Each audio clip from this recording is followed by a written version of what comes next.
한국 인터넷에서 인기 있는 공포썰 중 하나를 길게 풀어 설명해드릴게요. 이 이야기의 주인공은 평범한 대학생인 민수입니다. 민수는 여름방학을 맞아 강원도의 작은 시골 마을에 있는 할머니 댁에 머물기로 했습니다.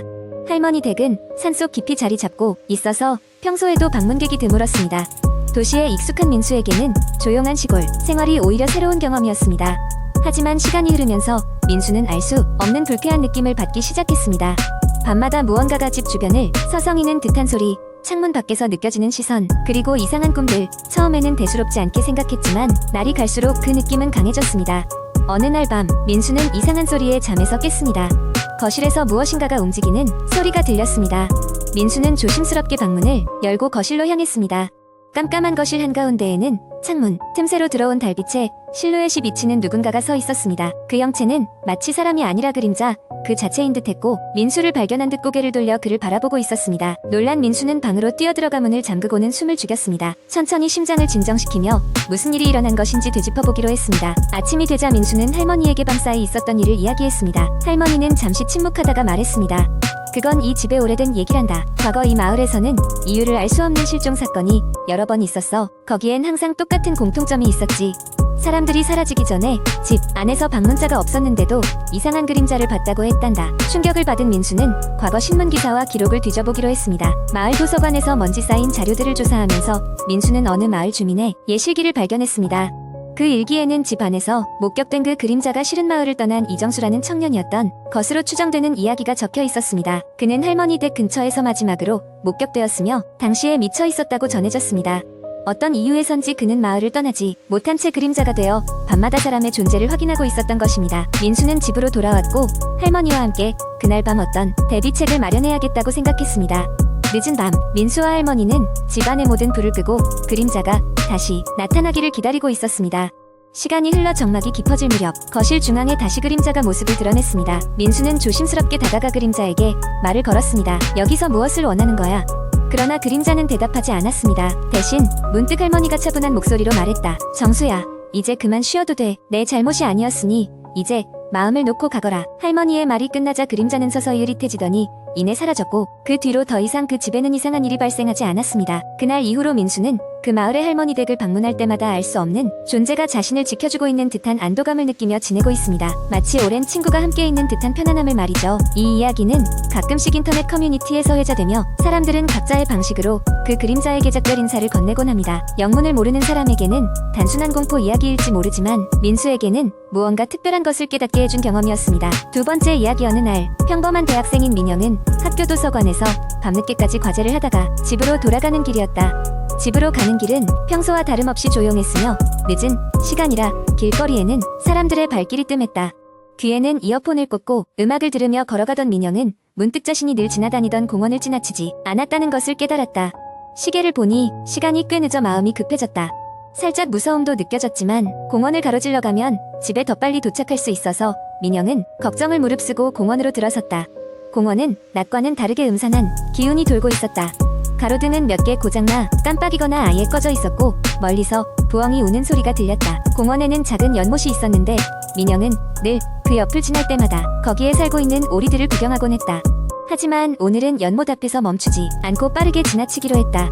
그런데 갑자기 연못 근처에서 이상한 소리가 들렸다. 민영은 무심코 그쪽으로 고개를 돌렸고 순간 등골이 오싹해지는 경험을 했다. 연못 가장자리에는 하얗고 긴 머리카락을 가진 여자가 물을 내려다보고 있었다. 그녀는 민영이 움직이는 걸 느낀 듯 천천히 고개를 돌렸고 그 얼굴은 믿을 수 없을 정도로 창백하고 무표정했다. 민영은 그 자리에서 얼어붙었다가 결국 뒷걸음질치며 공원을 벗어나기 시작했다. 집으로 거의 다 와가던 도중 민영은 무서움을 떨쳐내고 다시 이어폰을 끼고는 빠르게 발걸음을 옮겼다.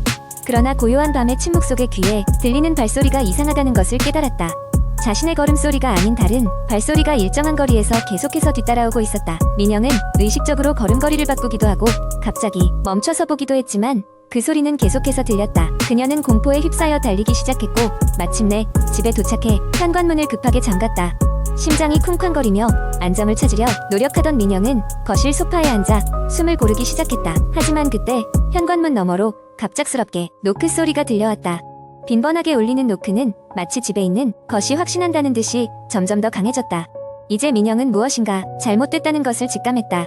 머릿속에는 아까 그 여자의 얼굴이 떠올랐고 그 창백한 표정이 자꾸만 잊혀지지 않았다. 민영은 결국 무슨 용기에서인지 현관문 스코프를 통해 밖을 내다봤다. 그러나 회색빛의 복도에는 아무것도 없었다.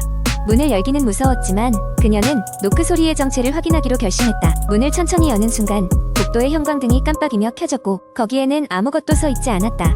민영은 잠시 안도의 한숨을 내쉬었지만 회상하듯이 아까 본 여자의 모습이 망막에 스쳐 지나갔다. 그 후 며칠간 민영은 지속적으로 누군가의 시선을 느끼며 불안한 시간을 보냈다. 잠을 제대로 이루지 못했고 강의 시간에도 졸기일수였다. 그녀는 친구들에게 이 일을 이야기했지만 친구들은 그저 스트레스 때문에 그런 것이라며 대수롭지 않게 여겼다. 시간이 지나면서 그 여자의 모습은 조금씩 희미해졌고 민영은 일상으로 돌아가는 것 같았다. 그러던 어느 날 집으로 가는 길에 민영은 그 공원을 다시 한번 지나게 되었다. 이번에는 낮이라 안전하다고 느꼈고 우연히 연못가로 향하게 되었다. 연못의 맑은 물을 바라보며 생각에 잠겨있던 민영은 우연히 물속을 들여다보다가 뒷걸음질치고 말았다. 물속에 비친 자신의 얼굴 옆으로 하얗고 긴 머리카락을 가진 그 여자의 얼굴이 또렷이 보였기 때문이다. 물속에서는 그녀의 입이 천천히 움직이며 무언가를 말하고 있었다. 놀란 민영은 자리에서 급히 일어나 주위를 둘러봤지만 주변에는 아무도 없었다.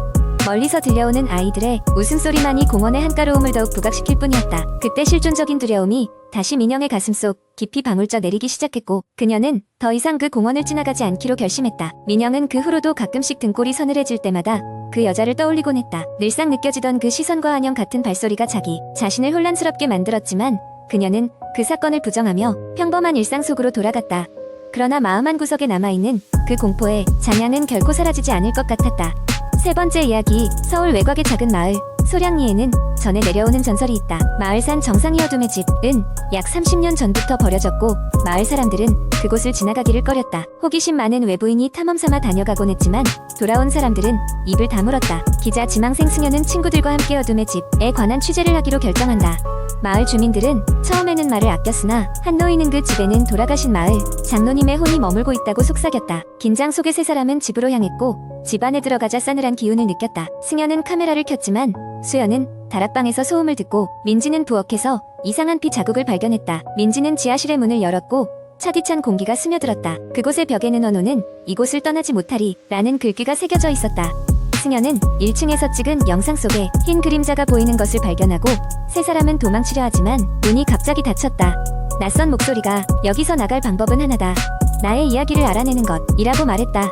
민지가 부엌 서랍에서 발견한 일기장에는 마을 장로가 스스로를 희생했다는 내용이 적혀 있었다. 진실을 알게 된 후 집의 모든 문이 열리며 세 사람은 집을 빠져나왔다. 새벽에 찬 공기를 맞으며 그들은 다시는 그 집에 대한 이야기를 하지 않기로 결심했다. 이 이야기는 마을 전설로 남아 어둠의 집은 여전히 비어있다고 전해진다. 네 번째 이야기, 한국 인터넷에는 다양한 공포 이야기가 전해져 내려오곤 합니다. 그중 하나를 길게 자세히 엮어보겠습니다. 어느 여름밤, 대학생인 나는 평소와 다름없이 자정이 넘은 시간에 자취방으로 돌아오고 있었다. 그날따라 기분이 찝찝했다. 낮부터 계속된 무더위가 밤이 되어도 식을 줄 모르고 후덥지근한 바람만 불어왔기 때문이다. 게다가 집으로 가는 길에 있던 가로등 하나가 깜빡깜빡 거리고 있었다. 별일 없겠지 싶어 빠른 걸음으로 빌라로 들어섰다. 빌라의 복도는 늘 그렇듯 고요했다. 나는 엘리베이터를 타고 5층에 내 방으로 향했다. 방에 도착하자마자 방문을 잠그고 나서야 안도의 한숨을 내쉴 수 있었다. 그러나 그날따라 이상한 느낌이 가시지 않았다. 몸이 건조해져 샤워를 하게 되었는데 욕실의 거울에 비친 내 얼굴이 왠지 모르게 낯설게 느껴졌다. 마치 다른 사람이 비추는 것처럼 샤워를 끝내고 나와 침대에 누웠을 때 밖에서 똑똑 거리는 소리가 들려왔다. 문을 두드리는 소리 같았지만 이 시간에 누가 올 리가 없었다. 그래도 혹시나 해서 인터폰으로 밖을 확인했으나 아무도 없었다. 착각이겠지라고 중얼거리며 다시 침대에 누웠다. 그런데 이번에는 창문 쪽에서 인기척이 느껴졌다. 커튼을 살짝 젖히고 밖을 내다보았을 때 나는 깜짝 놀랐다. 아무도 있을 수 없는 5층 창문 바로 앞에 누군가 서 있었다. 정확히 말하면 떠 있었다. 그 형체는 사람의 모습이었지만 얼굴은 새하얗고 눈이 없는 것이 마치 그림자처럼 보였다. 숨을 죽인 채 몇 초간 무언가 주변을 둘러보는 듯 하더니 이내 사라졌다. 너무 놀란 나는 친구에게 전화를 걸어 방금 겪은 일을 설명했다. 친구는 장난치지 말라며 이른 새벽 시간까지 내내 나와 통화하며 나를 안심시켰다. 하지만 통화를 마치고 나서 다시 방 안은 무거운 정적에 휩싸였다. 나는 문득 어제 심심풀이로 인터넷 커뮤니티에서 보았던 괴담이 떠올랐다. 밤중에 문 밖 혹은 창문에서 인기척이 느껴진다면 절대 확인하지 말 것. 그것은 당신을 데리러 온 것일 수도 있으니까. 다음날 아침 해가 뜨고 나서야 뭔가 기분이 나아졌다. 나는 일어나자마자 창문을 확인했지만 아무 흔적도 찾을 수 없었다. 마치 아무 일도 없었던 것처럼 그러나 내 방의 구석, 특히 그림자가 짙게 드리워진 곳에서는 알 수 없는 서늘함이 내내 느껴졌다. 설마 하는 마음에 방을 이사를 결심했다. 몇 주 뒤 새로운 집으로 이사를 갔지만 의문은 여전히 해소되지 않았다. 그리고 어느 날 이전 빌라에 살던 이웃이 연락을 해왔다. 내가 살던 방에서 나와 비슷한 일을 겪었다는 것이었다. 그 이후로 그 방에 대한 소문이 돌기 시작했다. 그곳은 몇십 년 전 불의의 사고로 숨진 소녀의 혼령이 떠도는 곳으로 유명해졌고 전세 계약을 맺는 사람은 드물어졌다. 결국 나는 그 일이 무엇이었는지 알 수 없었다. 하지만 그 경험은 나에게 큰 교훈을 남겼다. 밤중에 인기척은 함부로 확인하지 말 것이라는 것을, 이상한 느낌이 들 땐 즉시 조치를 취하는 것이 안전하다는 것을. 그러나 그 일이 정말 혼자만의 망상이었을까? 아니면 정말로 그것이 나를 보러 온 것이었을까? 가끔씩 그날의 악몽이 현실과 겹쳐지며 나를 괴롭혔다. 하지만 이를 잊지 않고 조심하는 것이 최선의 길일지도 모른다.